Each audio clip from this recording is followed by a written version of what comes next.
Good afternoon and welcome to CBJ News. I'm Amelia Marson. And I'm Ella Pengelly. Coming up on today's show, our top story: there have been more than 2 stabbings in Nottingham, a 15-year-old boy was attacked in a park in San Diego last night, and a man injured in Bulwell yesterday. Reporter Cameron Hill has more on the rise in crime. Knife crime in Nottingham is up by 31%. New figures released by the Office for National Statistics show that possession of a weapon offences have risen from 733 in 2016 to 827 in 2017. Knife crime alone has increased by a third. Only last week, the Chief Constable of Nottinghamshire said he is determined to tackle the rise in knife crime. On occasions, we have a number of demands to resource. This is one of those demands. It's a priority for us. We're the only force outside the Met that have got a dedicated knife crime team. We've continued to invest in that team. And also we have done a number of events at local schools and also some youth associations. But actually, if you look at, say, things like schools liaison officers, with some of the measures and the numbers of officers when they reduced, they were taken away a few years ago. It's my intention to try and put some of those officers back into schools despite some of the current resourcing challenges that we've got. We also spoke to a victim of knife crime who wished to remain anonymous. Well, I got stabbed in the face when I was 20. It was on a night out, it was in a drink-induced fight. Well, with the adrenaline of it all, I didn't actually feel it. I thought I was just punched in the face. But I didn't actually notice until I saw blood saturated on my blue shirt. I believe it was a knife, but as I said, it just felt like a punch at the time. But I think we found out it was a knife. And for more on this, we have James McCarthy in the studio with us. So James, what information do you have? The statistics on this are really shocking. I've got a few numbers in front of me here. They say that knife crime in Nottingham has risen by a third over the last 12 months. That means that police are now dealing with up to 2 incidents every single day to do with knife crime. Nottingham is now the worst city in the East Midlands for this kind of crime. It had 484 convictions for possession of a bladed knife last year. The closest one to that was Derby, which had 212 convictions. This is despite Nottingham police saying that they were going to crack down on this kind of crime. However, the most shocking part of this is that the ages of some of the people who are involved. You mentioned in that report that there was a 15-year-old boy who was stabbed in San Diego last night. That was by a 17-year-old boy. So you can really see that the ages of the people who are involved, they really are very young. We did hear from Chief Constable Craig Guilford in Cameron's piece. We can hear a little bit more from him now. That's on why young people might feel the need to carry a knife. It's become a little bit more socially acceptable for younger people to think, misconceivedly, that carrying a knife actually may make them safer. I can utterly assure you it doesn't. If you carry a knife and then in an altercation you use that knife, even though you didn't intend to use it when you left your front door, the consequences last for years. The prison sentence will not be just for possession of a knife, it will be for some serious offences, which are double-digit figures. So what are the authorities doing to crack down on these kind of incidents? Well, one thing that was really successful last year in Leicester was a knife amnesty. That's where you voluntarily hand over your weapon to the police without any risk of being incarcerated. Leicester police announced last year that 500 weapons had been taken in by this way. So it shows that this certainly works. Another thing that police are focused on are campaigns and education, obviously focusing on young people. And so fingers crossed that this kind of crime can be eradicated. Thank you, James. Thank you very much for that. For the first time in the UK, figures have shown that the number of men dying from prostate cancer has now overtaken deaths from breast cancer. There have been nearly 12,000 deaths from prostate cancer in 2015, making it the 3rd biggest cancer killer in Britain. We spoke to a prostate cancer survivor and the chairman of Nottingham Prostate Cancer Support Group about the importance of getting yourselves checked. Yes, I would like to say that the examination for prostate cancer might be embarrassing, but at the end of the day, it could save your life, and that's what's important. A man would say to his wife, well, go and get yourself checked for breast cancer, check for cervical cancer, etc. All those checks are available on the NHS. So the man would not want to be left as a widower. is he as careful over his own health? Would he want his wife to be left a widow because he didn't go and have a check? It's a simple check, it doesn't cost much, and any man over the age of 50 is entitled to this test. They can ask the doctor and the doctor should respond positively. Men with a family history of prostate cancer should be checked at the age of 40. Black and African Caribbean men also are more at risk. Figures suggest that a shocking number of incidents involving people with mental health issues are being handled by police in England and Northern Ireland. We're joined by our reporter Connor Halliday to tell us more. Connor, what can you tell us about these figures in regards to Nottingham? Well, Nottinghamshire actually recorded the most incidents, with nearly 20,000 incidents being dealt with by the police. Below them is Northern Ireland, which is pretty shocking in comparison with the size of Nottinghamshire and Northern Ireland. Danny Bowman, a spokesman for Parliament Street, said that we need greater investment within the mental health services and a better funded strategic plan in place to ensure that people with mental health issues are being dealt with by the correct people. Have the authorities responded to these figures? Sergeant Anthony Horsnell of the Nottinghamshire Police has said that mental health has been identified as a priority within the police and crime plan for this year. They have also added that they have reviewed and made improvements in the way that they deal with these incidents and record incidents with mental health. Do you have any information from the government about dealing with this?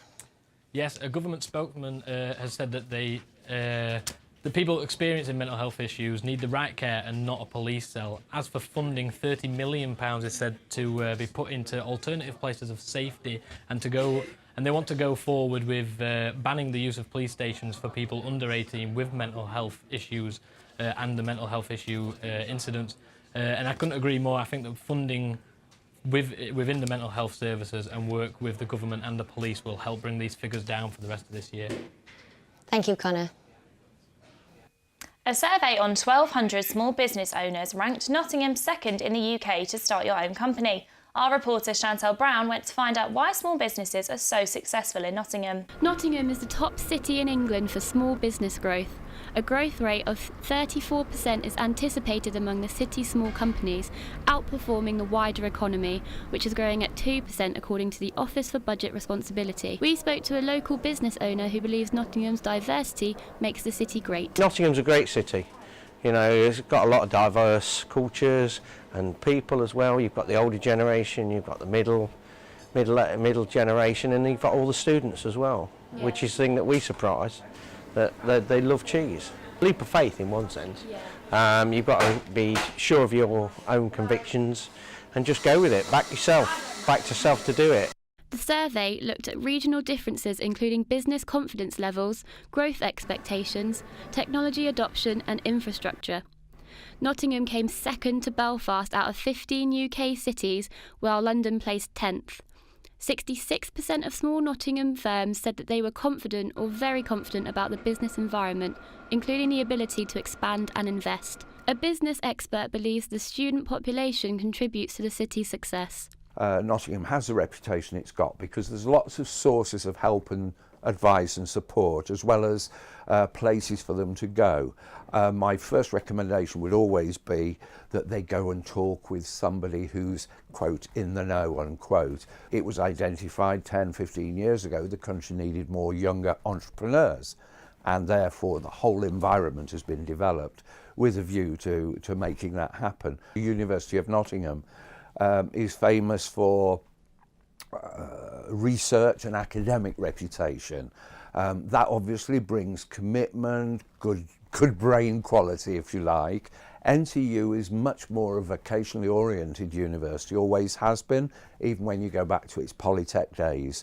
It's grounded in real business, in real life. Confidence may be lifted by a strong local community in Nottingham, with 65% of the consumers saying they already do or would shop locally in the future. Chantel Brown, CBJ News. Tomorrow will mark 100 years since the suffragettes earned women the right to vote. To commemorate this, a statue of Alice Hawkins, a leading light of the suffragette movement from Leicester, was unveiled in the city yesterday. Alice was a shoe factory machinist who was jailed 5 times while she was fighting for equality. The 7-foot bronze sculpture is positioned in Leicester's Market Square, the place she gave several speeches. We asked the people of Nottingham what they know about the suffragette movement. I think they were very brave.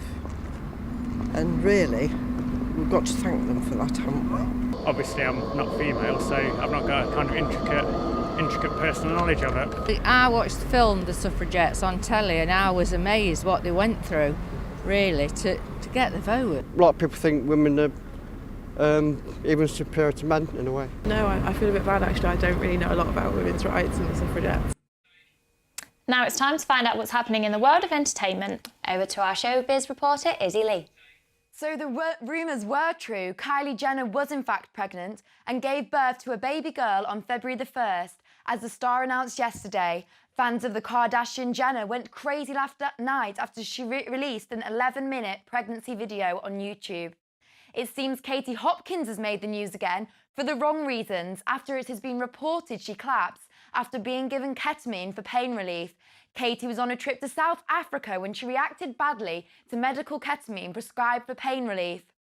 Celebs Go Dating came back onto our screens last night with a few cast of celebs hoping to meet their match. The new cast includes the likes of The Only Way Essex star Gemma Collins, Made in Chelsea's Sam Thompson and Love Island's Mike Thalatis.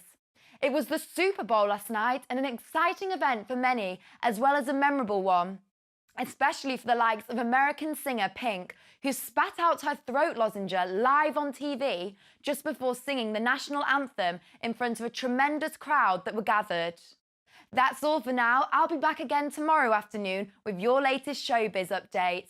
Have a good evening. It's been a busy weekend for sport with transfer deadlines in the Super Bowl Sunday. Time to join Matt Asprey for our sport news. Thanks, guys. Let's start with Super Bowl 52, which saw the Philadelphia Eagles beat defending champions, the New England Patriots, 41-33 in a thrilling encounter at Minneapolis last night. This is the first Super Bowl win for the Eagles in the team's 85-year history. Onto the football, and Nottingham Forest, who signed 7 players in the January transfer window, suffered a 2-0 loss against Fulham in the Championship, which leaves the Reds 16th in the table. Notts County broke a club record on Saturday, setting the highest ever attendance at Meadow Lane, with 17,254 people attending the sold-out League 2 clash with Crewe Alexandra. County came back from 1-0 down to beat Crewe 4-1. Mansfield continued their promotion push in League 2 as they beat Barnet 3-1 at Field Mill. Nottingham Rugby Club faced the British Army in a friendly on Saturday night. It was a tight game at Lady Bay, with the Green and Whites coming out 33-31 winners. Nottingham Panthers were back on the ice over the weekend, with mixed results. On Saturday, the Panthers lost 5-4 to the Sheffield Steelers, but beat Dundee Stars 3-0 on Sunday. That's all for the sport now. Back to Ella and Millie in the studio. Now it's time for the weather with Joe Dennison. Hi there, yes, we are expecting a very cold night tonight across the East Midlands. So cold, in fact, that we have got weather warnings in place across some of the more northern regions. The likes of Lincoln and Worksop will be dropping below freezing as we head into the evening, and overnight there may even be snow showers around midnight in those areas. The likes of Nottingham, Leicester and Derby can expect cloudy skies and very low temperatures also, so there may be a danger of icy conditions, which will be worth noting if you are on the roads tomorrow morning. Outlook for the next few days will remain chilly, but we can expect some brighter skies come Wednesday afternoon. There is a possibility of snow in Nottingham and surrounding areas tomorrow, with lows of -1 degrees. That is, of course, all before we reach the dizzying heights of 7 degrees on Thursday, which lead us into a slightly warmer weekend. That's all for today's show. We'll be back at the same time tomorrow. Don't forget to follow us on Twitter and Facebook for more information and news. Thanks for watching. Have a good evening. Goodbye.